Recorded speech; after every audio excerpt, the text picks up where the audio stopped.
of what I'd seen.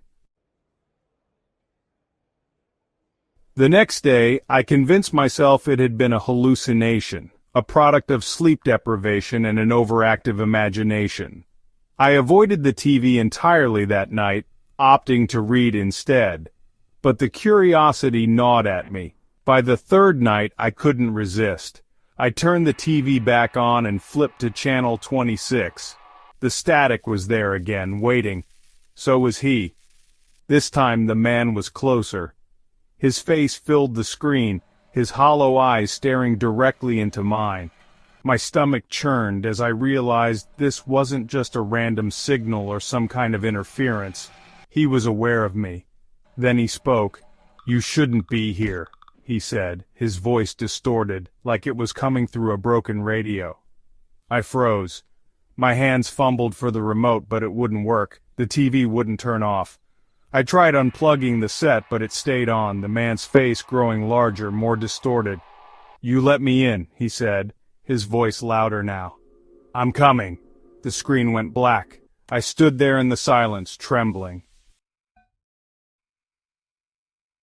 For the next few nights, I didn't sleep. I left the TV unplugged, but strange things started happening.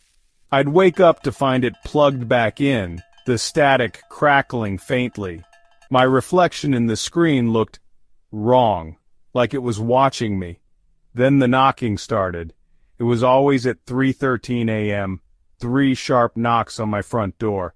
At first I ignored it, but the sound was impossible to ignore. When I finally worked up the courage to check, no one was ever there. I even asked the building manager if anyone else had complained about late-night disturbances, but he just gave me a blank look and said I was the only one living on this floor. One morning, after another sleepless night, I found a note slipped under my door. The paper was yellowed, the handwriting shaky and uneven, like a child's. It read, "You let me in. I'm already here." That was the breaking point.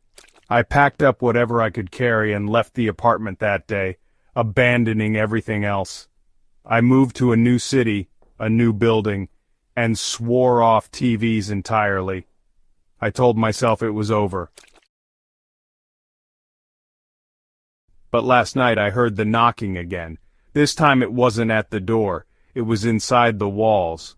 And then, as I sat frozen in my bed, I heard his voice, faint but clear, whispering from the shadows. "You can't run from me. You let me in."